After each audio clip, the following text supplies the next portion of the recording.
This is Brittany Blackwell, host of the Resilient Teacher Podcast, a proud member of the Education Podcast Network, along with this podcast.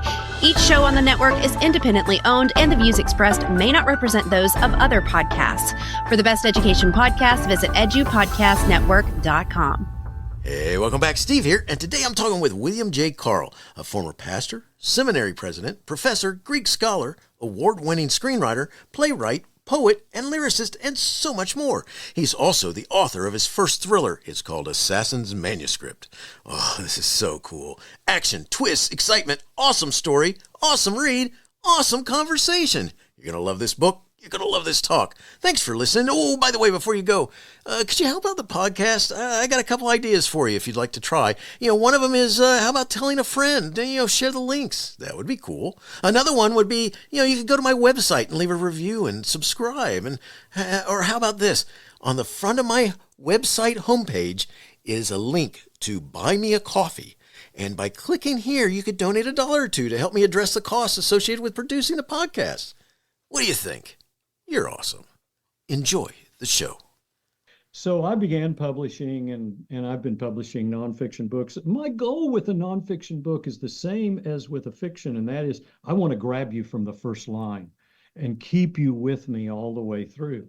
However, it is a totally different medium to go from nonfiction to fiction. It's the Education Podcast, your favorite show, with lots of groovy guests and they share what they know. So crank it up to 10 and let your neighbors know that here's another show with Dr. Steve Milletto.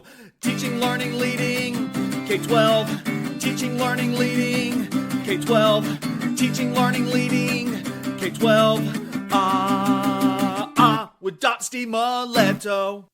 Once a pastor, seminary president, professor, and US Senate Guest Chaplain, William J. Carl, Ph.D., is a Greek scholar, award-winning screenwriter, playwright, poet, and lyricist. With the recent publication of Assassin's Manuscript, he is now the author of a thriller. He earned his Ph.D. from the University of Pittsburgh in Rhetoric and Communication. In 2013, he was given Pitt's Golden Medallion Award as a Distinguished Alumnus and was named one of 200 most influential leaders out of 300,000 living alums globally. Dr. Carl has spoken at dozens of leading schools, including Oxford, Cambridge, Princeton, Carnegie Mellon, Cornell, and Boston University. He has spoken in 40 states across the United States and in Russia, South Africa, India, Rwanda, Taiwan, Canada, South Korea, and China.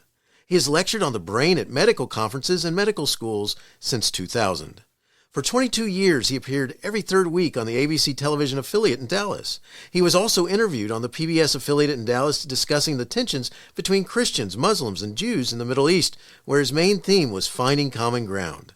The author of 8 nonfiction books, 2 translated into Korean, and 75 articles and reviews for religious publications, his screenplay, Maggie's Perfect Match, was the winner of the Telluride Indie Fest screenwriting contest. He earned his bachelor's degree from the University of Tulsa, where in 1970 was named Man of the Year. He received his Master's of Divinity from Louisville Presbyterian Seminary, where he was the Patterson Fellow in Greek and named a Distinguished Alumnus in 2007. He received honorary doctorates from Presbyterian College, Sterling College, and Waynesburg College. Carl is presently the founder and CEO of LeConte Publishing, LLC, and partner and founding board member of Briggs Development Group. He is also the former president of Pittsburgh Theological Seminary. Born in Broken Arrow, Oklahoma, he grew up in Bartlesville, Oklahoma. He has lived in Chicago, Tulsa, Louisville, Richmond, Dallas, Pittsburgh, and Birmingham. He resides in Maryville, Tennessee. A little bit about Assassin's Manuscript. When former CIA assassin Adam Hunter's last hit goes awry, he attempts to leave behind his world of espionage and murder by embarking on a career in ministry. But soon he is pulled back in to crack a code hidden in an ancient manuscript in order to foil a terrorist plot. In the meantime, Rennie Ellis, a lawyer in the small town he's moved to, gets caught up in his dilemma and falls in love with him, not realizing he killed her fiancé by accident.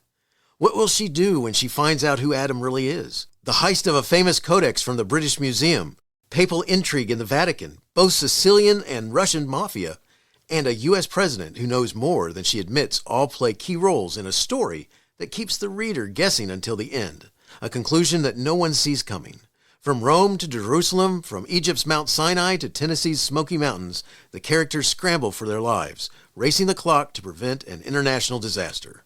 Our focus today is William's novel, Assassin's Manuscript. William, thanks so much for being on the show, and say hi to everyone.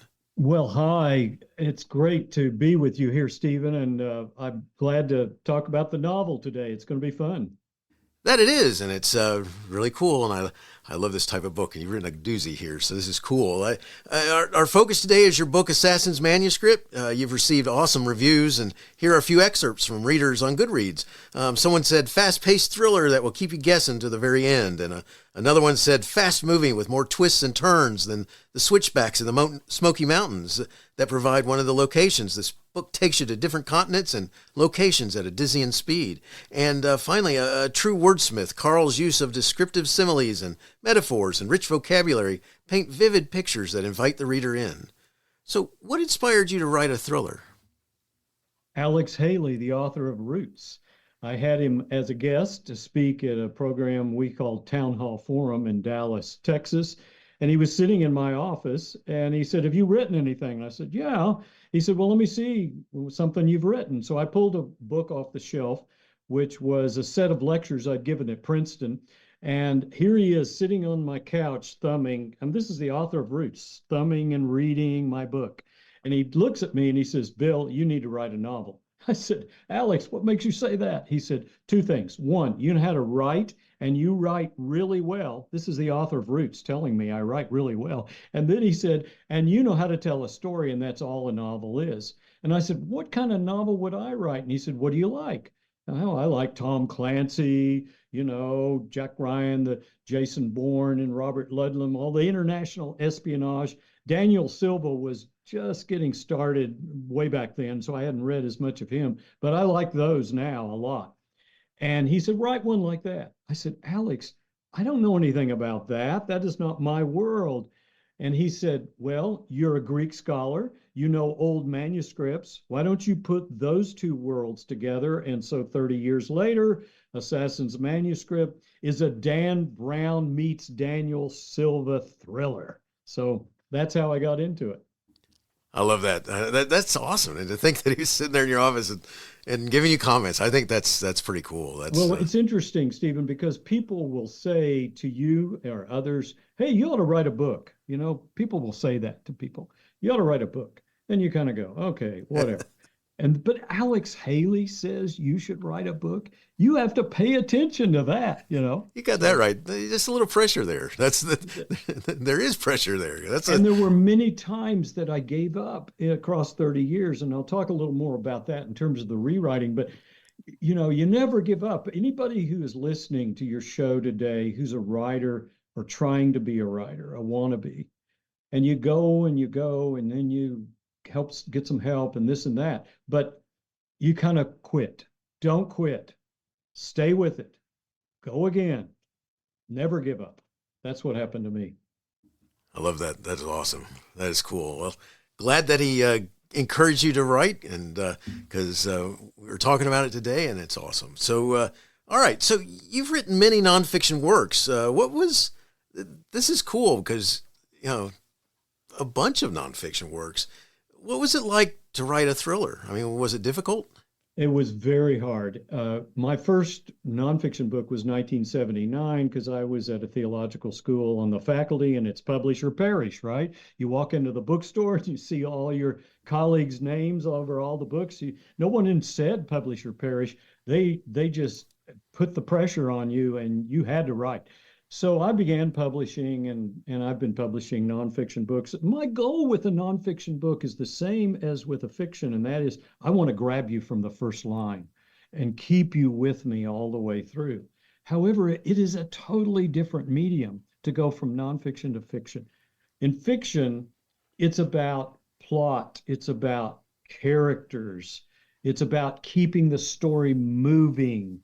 And my first version, let's do this one again. My first version of Assassin's Manuscript was 740 pages. It was like wow. War and Peace, I threw everything in the kitchen sink in there. And I took it into a literary agent in Texas, and I dropped it on his desk. He said, you nearly broke my desk with that thing. Go take 200 pages out of it, and then I'll look at it. Now, That's like killing your own babies. I mean, how are you going to take 200 pages? Someone suggested learn how to write screenplays, which I did. And I really got pretty good at it to the point I won the Telluride Indie Fest screenwriting contest with a totally different type, a romantic story, a romantic comedy. And I've got a manager in LA and trying to help me shop that and whatever. It's called Maggie's Perfect Batch. And if anybody's listening that wants to do something with that, let me know. But the point is, I learned how to tighten the story. Dialogue in screenplays is very tight.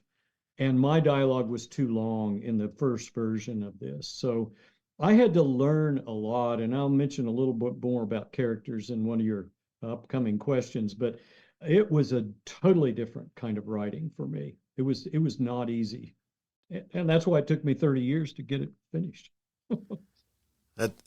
It's neat, though, that you took that direction to help figure out how to tighten it up, shorten it up, make it more concise by writing screenplays. Let me give you an example, and you've read the book, so you'll remember this scene. There's a scene where the Bedouin, who is, the terrorist, is in St. Catherine's Monastery in a cell, and he's gotten an old monk to create what looks like a very old manuscript, and he's going to get on the phone and tell Conrad Doherty, who is the rogue CIA character, that, I've got the manuscript. But in my earlier version of this in the novel, I have the Bedouin get on the phone and say, okay, I've got the manuscript.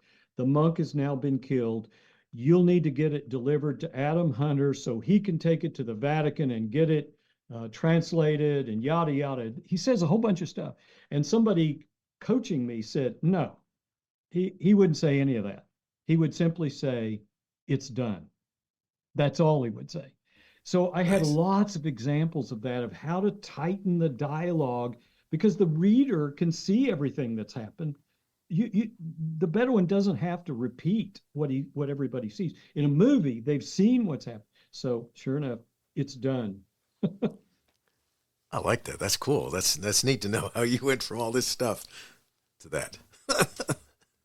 Nice. All right, your story takes place throughout the world. Did you actually travel to other countries to help you with these settings? I mean, or had you been there already? I did. I traveled to all of them, and my wife went to some of them with me, and I went by myself to others. Sometimes I was speaking. Sometimes I was with a group in Israel, and then I, on my own, hired a Bedouin driver and an Egyptian guide to take me to St. Catherine's Monastery, which is where my main character goes, at the foot of Mount Sinai in Egypt. And I've spoken in Russia and Moscow and up in the Ural Mountains, and I've been to London many times, and Toronto and Washington, D.C. And Rome, and all these places are in the novel. And I would take notes to describe them. And so all the reviewers are saying, hey, we can tell that he's been to all these places because the description is so exquisite. I will tell you, Stephen, that the only place that I haven't been to that's in the novel is the papal apartment. And that's because I didn't know the Pope.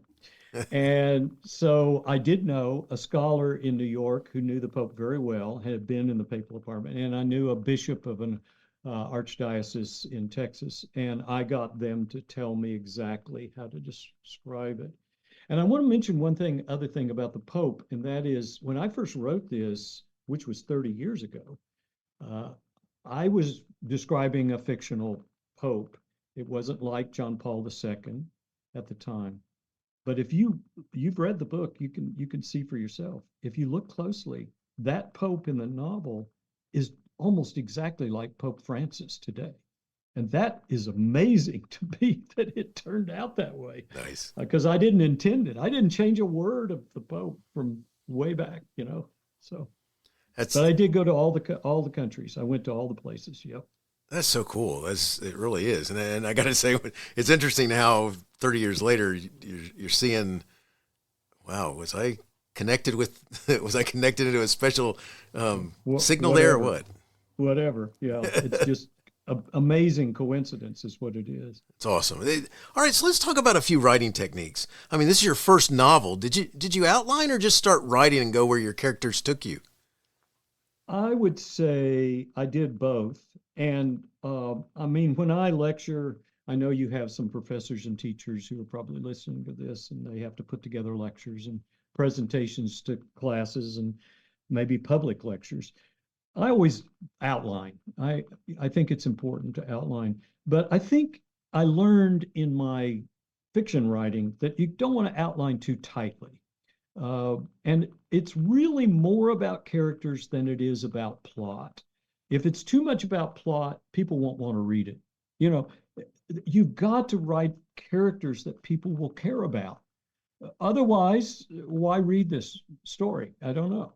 And so I worked hard on creating interesting characters. I'll say a little bit more about that in a minute, but I think it's important to have short chapters.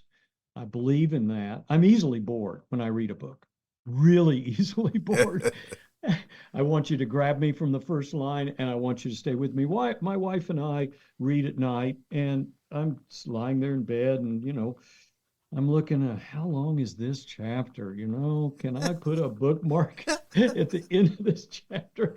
And so I myself needed to write short chapters, and I wrote them with hooks at the end of each one, so it keeps you going. Fast paced. I mean, you seem to have had that experience when you read it, Stephen. And I also believed that it was important to have chapter titles as opposed to 1, 2, 3, 4, all the way up to 77, which is boring. So I created chapter titles that were fun. I wanted them to be enticing, exciting, but also not tell too much and yet tell a little. And if you notice that I have 6 sections to the book, and they all start with the letters P-R-E. So each one kind of describes Adam going to a different part of the world. So premise, predicate, predicament, pretenders, premonition, and predator and prey. All 6 start with these first 3 letters, P-R-E. And so that was important in organizing the whole thing. Oh, I love it when the author has some rhyme or reason to why they're titled, or there's some scheme that they're following or something like that. Because, yeah, I get bored with numbers. And I think what's awesome to hear you say is I do the same sort of thing. I look for, okay, can we not like end the chapter a little sooner? Because it would be really nice to look forward to that coming up, as opposed to this is going to take a while. And yeah, I hear you. I'm someone who, you know, it can, and I read a lot. I read a lot of books, and I really like a good thriller, something that makes me, okay, I got to stay up because I got to know what happens next. And then the next thing you know is that that 15 more minutes is turned into a couple hours. One more comment that I want to make about the writing and the organization. You will notice, because you've read it, that there are a lot of characters. And I put a list of characters at the end of the story so that people can go, wait a minute, where are we? Because this happens all over the world, like a Clancy or a Ludlum story. But if you watch carefully, and I see if you notice this also, Stephen, that at the first you're wondering, wait a minute, how do all these characters relate to each other? And I realized this was like having a big quilt, but I'm only working on the outside pieces first. And as the novel progresses, those outside pieces begin to come together, like the robbery of the Codex from the British Museum, which is life imitating art, because if you noticed last summer, The Economist, The Guardian, all kinds of Wall Street Journal, New York Times had big stories about robberies of famous artifacts from the British Museum. And nice. That's like at the beginning of my book is the robbery of the famous Codex. But that's not the manuscript Adam Hunter, my main character, is dealing with. He's dealing with the manuscript that the Bedouin had the monk create. And yet we have these 2 manuscripts. How are they going to relate? And if you keep reading, you'll see how they connect and finally come together. That was hard pulling that off, I will say.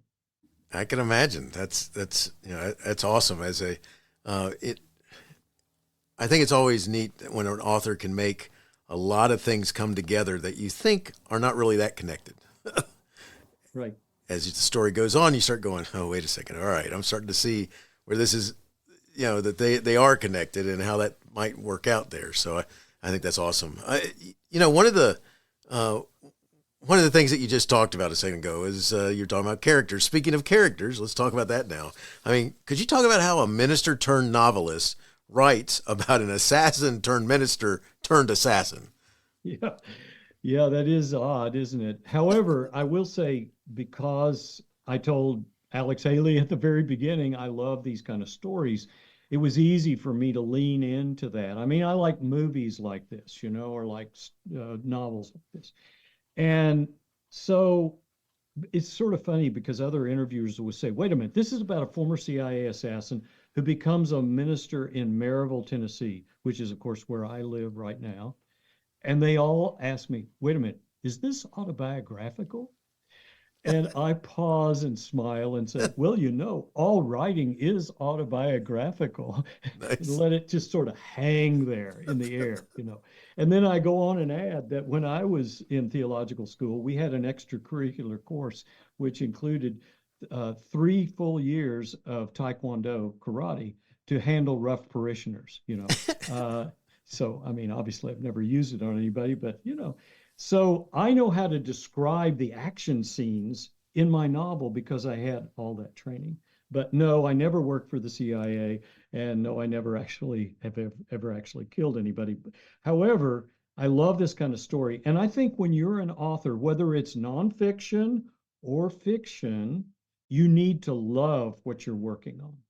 You need to be passionate about. Again, I've been a professor. I know some of your listeners are professors.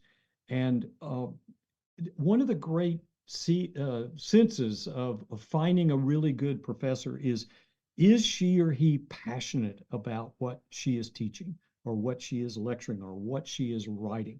And that comes through in the story. So for me, this was fun. That's cool.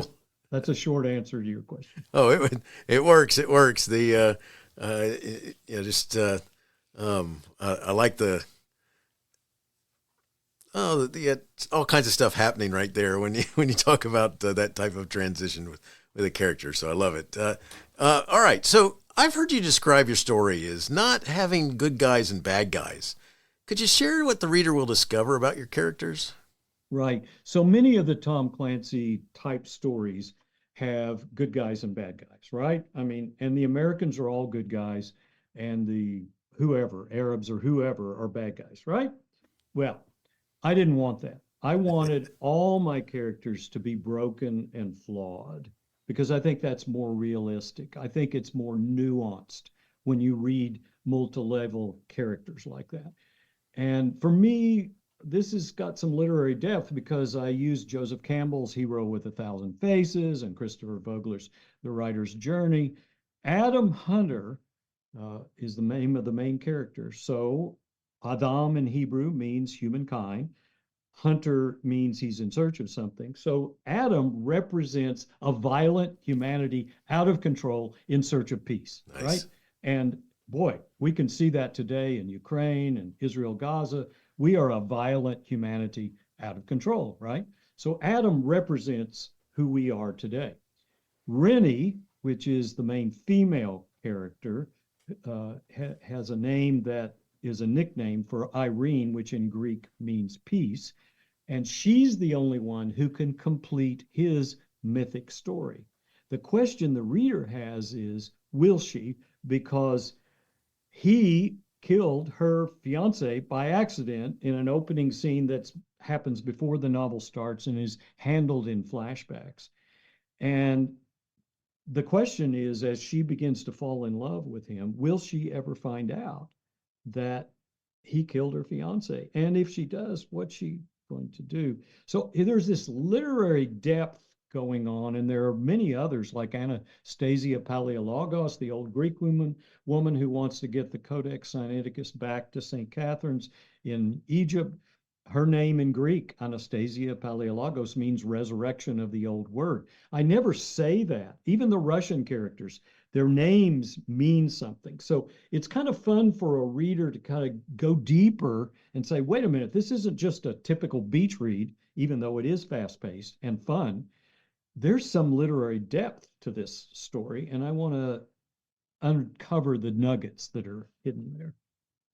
I love that, especially to know that you did all that work to align the names, and they could figure that out or not figure that out. And it just, what a neat way of coming up with the names for your characters. I like that. One of the things that I got to mention here is that Assassin's Manuscript is available as a paperback, ebook, and as an audiobook. Your audiobook is read by David Carl, and I would think that the listeners would recognize that that is the same last name as yours, and David is your son. What is that like to have your son read your words and story? Oh, it was a riot.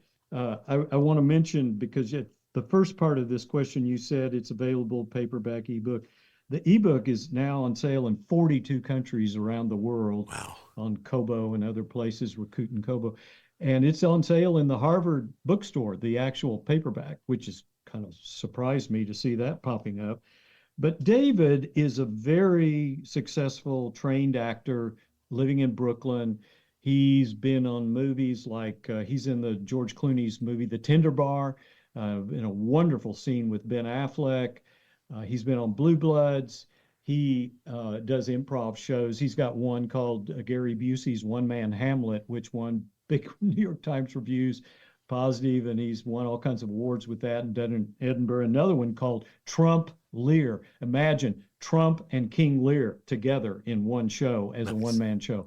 And he's in the final season of The Marvelous Mrs. Maisel that was last summer. He has a key character. He's kind of a fun character. So I was thinking, I think I need to put this in audiobook. I'd already published it, and it was out there for a good while, several months. And I had a lot of friends who said, I don't read books, I listen to them. Stephen, you may know people like that who say, yes, I don't read books. Yeah. And they are jogging, or they're driving to and from work, or they're at the fitness center, or whatever it is. So I began exploring what's involved in that. And they said, well, you've got to find a narrator, and you're going to have to interview people and this and that. And I go, well, David, our son, has done narration for James Patterson's novels. So I don't need to go find somebody else. Why not? I didn't know if he'd agree to go with it with me or not. But he did. He thought it sounded fun. And Stephen, we just had a riot. I mean, and it may be the only father-son, author-narrator collaboration in the country right now. Can you think of one? No, I can't. I think that's so cool. Parent-child, kind of collaboration. So we had so much fun working on that thing. And so also when I was reading this about it, I was looking at Audible, and I was reading a little bit about your book as an audio book, because from time to time I listen to books. I'm someone who I just like holding paper. Right? There's something about holding a paper book and turning the pages and stuff. But right. I still will listen from time to time to an audiobook. And so I was going over there and I was reading what it said, and I went, after I listened to the sample, I went, it's read by somebody with the last name Carl. And I went, and then I saw a reference somewhere where he was your son. I thought, that's really cool. What a neat thing. Well, and he's an expert on international accents. So in the robbery of the Codex Sinaiticus from the British Museum, which is about the 4th chapter, I think, you will hear David do 5 different British accents in one chapter. He is so amazing. And the Russian accents, the Italian, he knows Italian. And it's just, and he does New Orleans Cajun and East Tennessee. Nice. I mean, he does all these accents. And he distinguishes between male and female voice. Just for the experience, people should get David reading Audible version of Assassin's Manuscript. It's a riot. It is an awesome performance, and it's really cool. Just the words themselves, the way he pronounces the different words of the different places and such, it just comes off sweet. I love it. It is great. Kudos. All right, so I understand that you interviewed real-life assassins for your book. What'd you learn from them? Well, people wonder, how in the world did you meet real life? Yeah, I was wondering that too. First of all. And, I'm an extrovert. And so I walk into restaurants and walk around to booths and tables. Nice. And I ask people, do you like what you're eating? And they look up at me like, yeah, I guess it's okay. And my family backs away, we shouldn't take him out in public. We don't know him. But I just liked meeting people. And so I met all these, and they're all males, all these guys. One was a taxi driver in Louisville, Kentucky. I was coming in for a board meeting late one night. He was the last pickup. He picked me up at midnight, took me to the Brown Hotel downtown. So I started asking him about it. I loved it. Do you ever talk to taxi or Uber or Lyft drivers? Just get to know them. It's kind of fun. And so I could tell he wasn't from Louisville, Kentucky, because he said things like cup of coffee, and he was definitely New York. And so I said, so you're from New York? Yeah. Well, when'd you get here? I came here after Nam. And I said, oh, what'd you do in Vietnam? I was in the Phoenix Project. And I go, oh, well, I knew that was assassins. So I said, you got to pick anybody else up tonight? And he said, no. I said, well, if I cross your palm with $100 bill, can we have a drink and you can tell me stories? Hell yeah, I'd love to do that. So this guy opened up and told me all these stories about what it was like to be an assassin. And then another one, it's hard to believe, but this other one, another American, is a librarian at a seminary in the United States. I'm not going to name the guy or the seminary, but he was on an accreditation site visit team that I was chairing up in DC.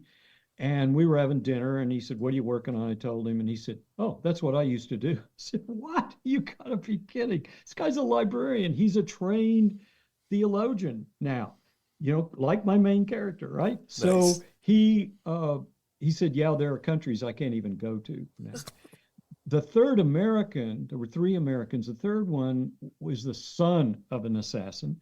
And I was lecturing at a college. My wife says, don't name the college. Okay. So I was lecturing, and at the end, in the Q&A, they said, what are you working on? I told them, because they knew about the other books I'd written. And they said, oh, you're working on an international espionage about an assassin. So this guy comes up to me. He's a young guy, Stephen, and he's a philosophy professor. He said, can we go have a drink? I said, sure. So we went, and he said, my dad was a hitman for the CIA, and he told me on his deathbed. He confessed to me on his deathbed. Wow. That's what he used to do when he traveled around the world. He said, you would never believe it. He was a regular Little League dad in the neighborhood.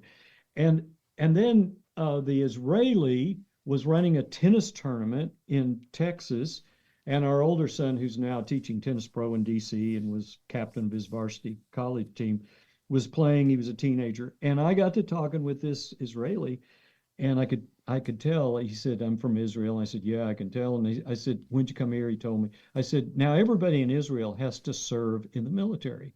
He said, yeah. I said, which part? He said, Mossad. I said, oh, what part of Mossad? He said, the Kidon unit. Well, I knew that the Kidon unit was assassins because of all the research. And I said, can you tell me some stories? Yeah, I'll be glad to. And I stood there and took notes while I was watching my son play tennis out in this tournament. And he told me that he had Arafat in his sights twice, but the order to take the shot never came. And the Russian is a pastor in the Ural Mountains who is a former mafia chief who had killed a lot of people. Then he decided he wanted to become a minister. So he's like my main character, Adam Hunter. I needed to get inside this character to be able to describe him. And you've read the book, so you know there's a scene in Rome where Rennie just starts pushing. She knows there's something, she's fallen in love with this guy, but she knows there's something more about him. And he just can't bring himself to say what actually happened in New York. But she gets him to talk about what is it like to kill somebody. And he starts opening up, and then something happens that interrupts them. You remember that. But anyway, I needed this information. And the biggest surprise to me, Stephen, was how normal these people were. Totally normal. It could be like your next door neighbor. Or if you remember the movie Carlos the Jackal, where Bruce Willis is Carlos the Jackal, and he's gotten close to somebody who's going to get him close to, I guess he's going to try to kill the vice president or something. And he's in this guy's apartment. The guy's jabbering away. He's got everything he needs. He's eating Chinese food, watching TV, and the guy just keeps jabbering. So he picks up a silencer and he goes thump, thump, shoots him, goes back to eating Chinese food. Now that's a real assassin. Yes. Cold as ice. Jeez. Just, that's it. Or you're having a cup of coffee. Wait a minute, I'll be back in a few minutes. They go out and kill somebody. They come back. Here, I need some more coffee. They're just totally normal otherwise. Yeah, that is a different lifestyle right there. But I had to meet him to be able to write one. And one of the other interviews I did with a podcast interviewer in UK titles the interview, How to Write Like a Killer. That's the title of the interview with me, because I had to learn how to do that. That's so awesome. I can imagine. And, and walk away from it too, I would think. It can't be a one-time conversation. No, that's right. It was just really fun getting to know these guys. And it's so fascinating because I didn't sense a lot of remorse for things they had done. That was their life, and now they have a different life. It's really amazing. That is something else. That's wild. One of the things I love about your writing is that your language is very descriptive, and I love that. And I'll give you some examples. So on page 87, the tall, barrel-chested Brit felt out of place in a suit, but he always wore one well. I love this because for anyone who's seen someone who just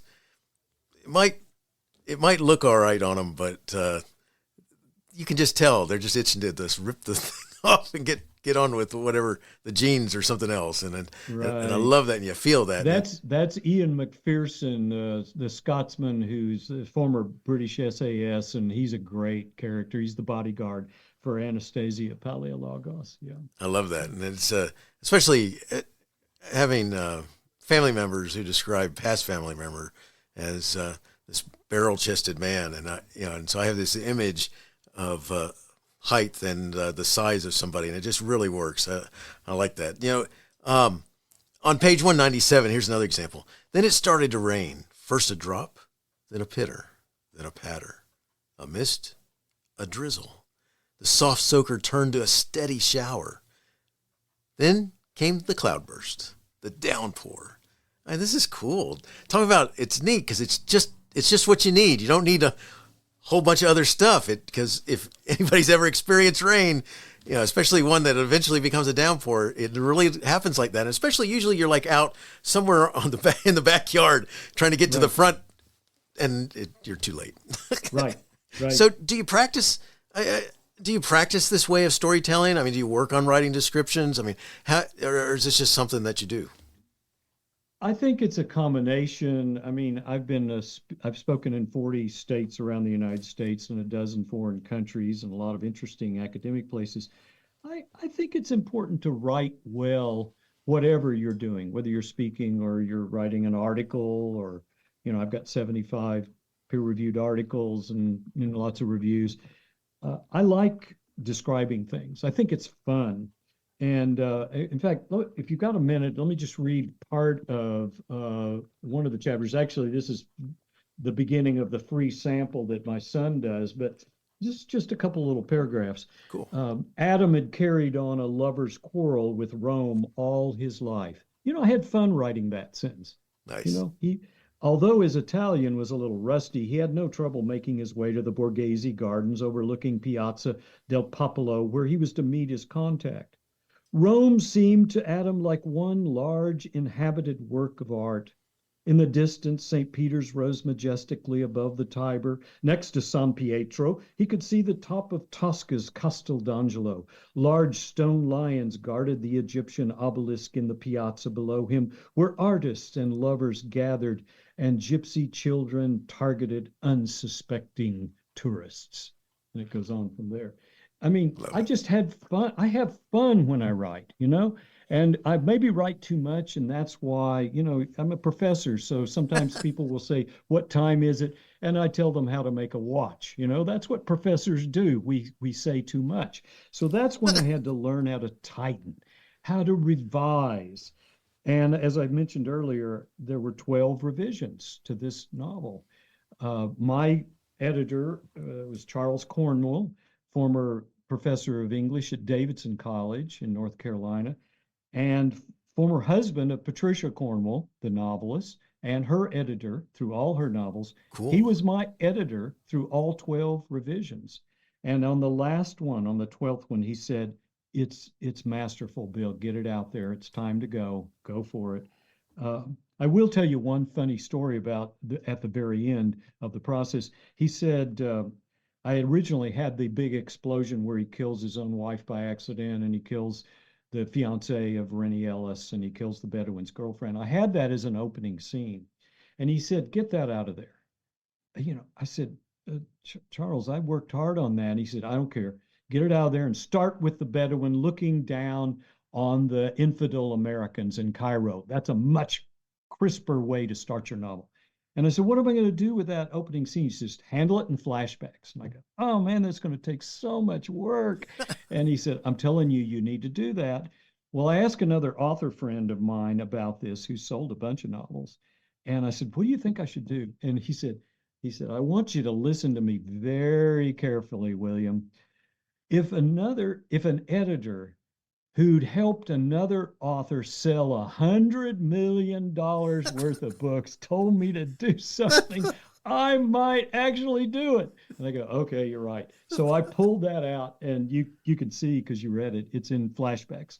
And everybody I've mentioned that to, oh yeah, that's a lot better to do it that way. Well, you need a really good editor, right? I like to say that great books, great stories, screenplays, plays, novels, poems are not written, they're rewritten, right? And so Stephen King, who's obviously a very successful author, I don't read much of his books because of all the horror stuff, but he's a very good writer, obviously, very successful. He has a book called On Writing, and it's wonderful. I recommend to anybody who's working on writing novels. And he has a great line that I'll never forget. It goes like this: to write is human, to edit is divine. Isn't that a great line? That's awesome. That's awesome. Yeah. And so here I was rewriting. I like to think of the way I worked on this novel is it's like Michelangelo working on I don't want to compare myself to Michelangelo, but any author working on a slab of stone.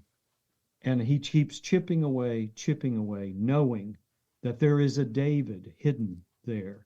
And eventually the David emerges. That's what good revising does. It brings the David out. It brings what you're trying to get. So here I do. I revise this thing 12 times before I actually publish it.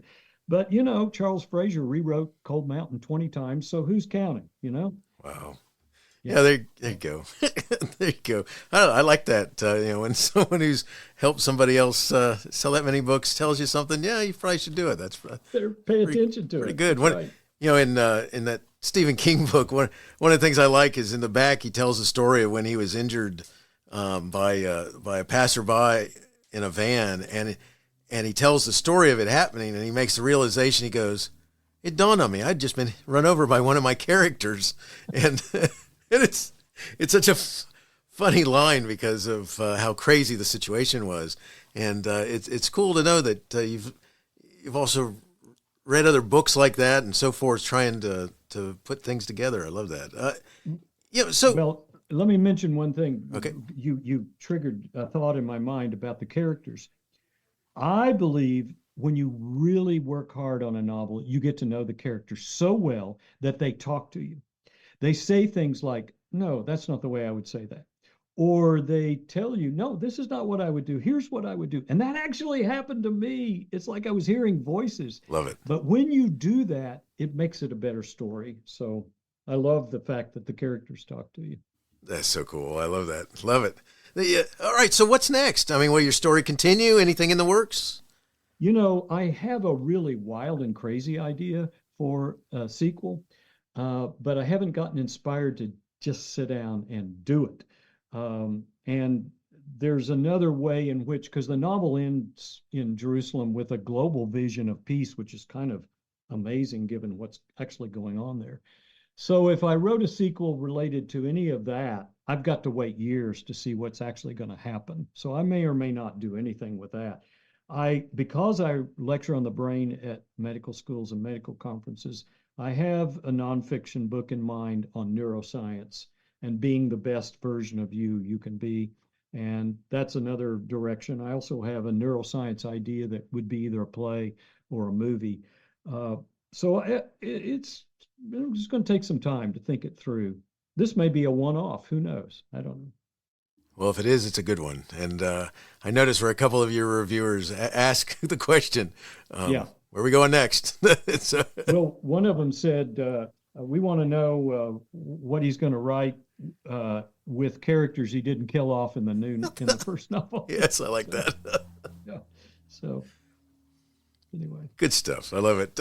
All right, William, if someone we're finishing up now, if someone wanted to follow up with you or connect with you or learn more, where would you send them? Well, I have an email address, which is just a Gmail, 311 Bill C, 311 Bill C @gmail.com. And, people could write me there or go to my website, which is LeContePublishing.com, and learn more about me there. I have a place where they can contact me there too, but the quickest way to get to me is 311billc @gmail.com. Very cool. I'll put that information in my show notes so they can reach out to you and ask you a question. And so I got two last questions I like to ask my guests, and one of them goes like this. How'd you complete your novel? I mean, many have ideas about what to write, but their novel is never finished, and I know you took 30 years for yours. What advice do you have for new writers trying to finish? Yeah. So if you're a J on the Myers-Briggs, which means decisive, organized, finish things, you're not going to have quite as much trouble. If you're a P on the Myers-Briggs, which means you just want to keep talking in a committee, going on forever. I've known speakers who have to get up and speak, and they were continuing to edit their talks as they got into the podium. If they hadn't had to give the talk, they would have spent the rest of their life rewriting. At some point, you have to stop. But for me, it's about the outlining part, which is I always write with the end in mind. I have the end figured out, and then I write to that place. If you want to just think in terms of the theological or biblical ideas, the passion narratives, Cross and Resurrection, were written first.